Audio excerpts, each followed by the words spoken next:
What's going on, guys? It's your boy RandomGuyKev, and this is the Airsoft Report, your bi-weekly discussion on things happening in the Airsoft community relating to events, sales, products, news, drama, YouTube, and all that random goodness that is Airsoft. The Airsoft Report is sponsored by High Power Airsoft, the best BB that's truly enhanced bio. And don't forget to check out AirsoftGI.com and use the code RGK for 5% off your order. If you like the information being provided, don't forget to like, comment, and subscribe. Information in this video will be available on Spotify, YouTube Music, and Apple Podcasts. If you're listening to the audio version of this and want to watch it, and you can search Random Guy Kev on YouTube. Timestamps are provided below, so if you wish to skip ahead, please do so. Don't forget to like, comment, and subscribe.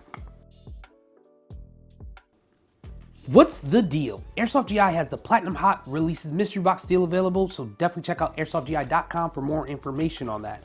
Fox Airsoft, they're giving away the KWA Ronin TK45. The giveaway ends on April 30th. Head to foxairsoft.com for more information. EVIC, they're doing the Box of Awesomeness. Thank you for the 14 Players Choice Award Mystery Box. And it'll be available April 17th. So head over to evic.com for more information. What's happening in the industry? No new releases as of right now, no definitive dates. I will get back to you guys on more information with that. If you don't hear back from me immediately, it'll always be on rgkairsoft.com. Upcoming events and competition. Events are subject to change, so definitely check with your event producer for more information. April 19th through the 21st, Third Coast Airsoft, Stonebreaker 10 in South Carolina. April 19th to the 21st, Milson West, Objective Orenburg in Washington. April 20th to the 21st, Mir Tactical Op Blacklist in Wisconsin. May 3rd through the 5th, Otherworld Productions Downfall 10 in Pennsylvania.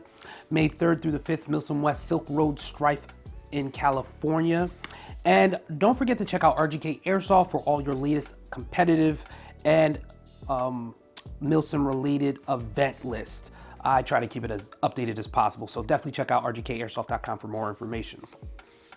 So let's get into our topic. I put out a question out there about technologies that we use in Airsoft, or that we could use in Airsoft. What are people trying to see more of?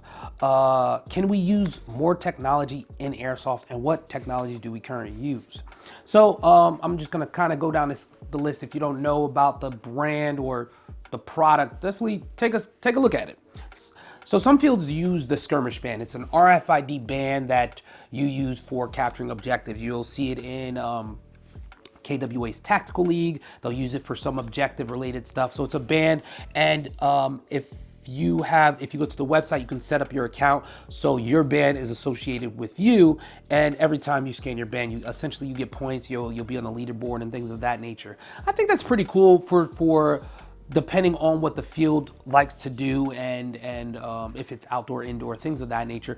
They do use it at outdoor fields and indoor fields, just depending on game modes, and you can use it for a lot of different game modes, and it keeps track. And I think people like looking at the score, essentially their score, their own proportional score on if they're completing objectives and things of that nature, which I think is pretty solid. It's not a live active map essentially where it tracks where you're moving, but it's more of okay, these are the objective points, and you scan the station, and boom, there's your points, or there's your you capture a point, thing of that nature.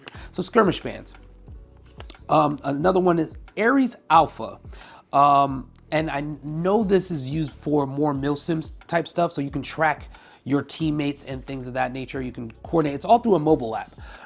And using more mobile apps in Airsoft is very interesting because, it depends on the event that you use a mobile app for as well. So like when it comes to like skirmishes and things like that, mobile apps are used for a lot of different things in Airsoft, and not just like milsims or things like that, but we'll get into that.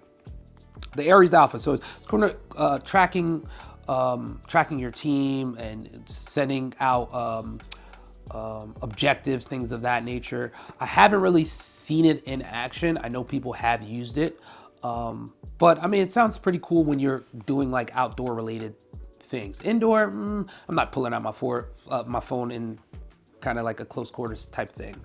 The Blue Fox Tracker, that's been around for a while. It's kind of similar to Ares Alpha, where you can capture points with your phone and see where your teammates are and see what the next objectives are.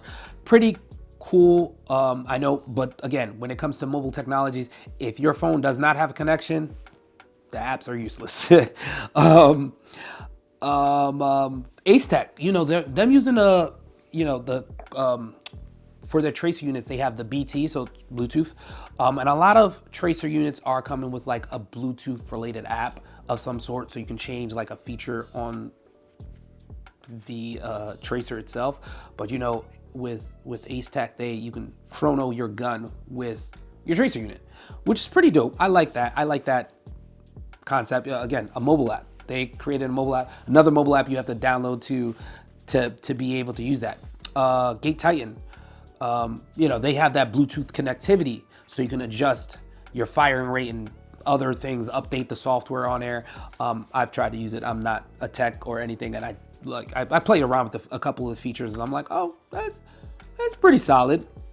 Again, everything is kind of gearing, having you use your phone and a mobile app, which is convenient for certain things. But again, when it comes to like when you're outdoors and there's no reception for specific applications where it comes to playing objectives and things of that nature, then it's kind of hit or miss for that. I mean, I know some people still like playing with props. I mean, I like playing with props and like, okay, that's the prop that we have to capture or plant somewhere, or we have to collect a bunch of these and bring them there. Whereas, with the mobile app, your phone is essentially the capture mechanism. So you have to be in proximity of whatever the objective is and stay in that circle. It's like Call of Duty. Like you're sitting there and waiting until it loads and says captured, and then all you got to do is defend it from that point on, or armed. The bomb is armed or in some way or form. I think all these technologies being used in Airsoft are pretty cool. When it comes to, say the competitive space, radios, does it make sense to, those players that are playing on the field wearing a dye mask that have like some type of Bluetooth connectivity, and you're sitting there chatting with your teammate, things of that nature?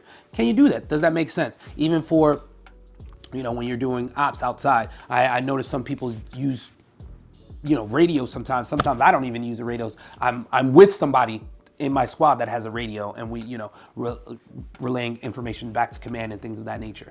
Those type of technologies are still good, in my opinion, for those things. But when it comes to the competitive space, when you're in like a small CQB type of situation, does it make sense? Or is like you feel like a ref needs to be in the comms, like, hey, no dead chat, because people do tend to talk in like, hey, even though they're dead, they still talk and give away other people's information.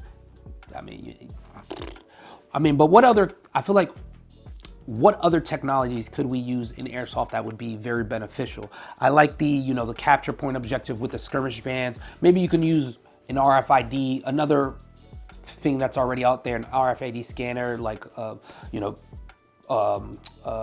barcode scanner of some sort. You have to scan to claim the objective in some way or some form. It's cool what people are creating with technology. The bomb props, where it has a GPS signal on it, you have to use your phone to locate the bomb prop and then arm it. You put the key in, boom, and arm it, and it has a 10-second timer. Again, when it comes to like outdoor related thing or places without cellular connectivity, there's a good and a bad for it. Some suggestions people were talking about were integrated lipos with a micro USB charger. I mean, I feel like there may be something in the works for that, or already released, or there's a reason why they can't do it. We always talk about things like, hey, why isn't this released? It may have been released. It may have been a discussion for it, but there may have been like repercussions like, hey, this doesn't make sense for X, Y, and Z. RC cars in Milson with cameras or small guns. I've seen, Dayton from House Gamers. He tends to, whenever he plays an open play, he puts a camera with something mechanized out there. Laverage does it as well. It's cool. Would it make sense to make those more a part of the game, where it's like, hey, you have your squad of RC car guys or tank guys, and they're the ones that can, deploy these things. Just like, Call of Duty or Battlefront, they're the only ones that can deploy it. Or if you find it, you can control it and things like that. I think that would be cool, but it's just the ownership of that item. Like if it breaks or if something happens, like what's the next step? Thermals. I feel like thermals have been used in Airsoft up to a point in like milsims and things of that nature. I feel like I've seen gameplay with it before. I think it's kind of expensive to use thermals, just like it's expensive to use night vision in Airsoft. But yeah, I mean, there's a number of different technologies out there that we could use potentially to enhance the game. What do you guys think? Like, what technologies do you think that are currently available that we could use to enhance Airsoft as a whole? Put it in the comments below, and let's talk about it some more.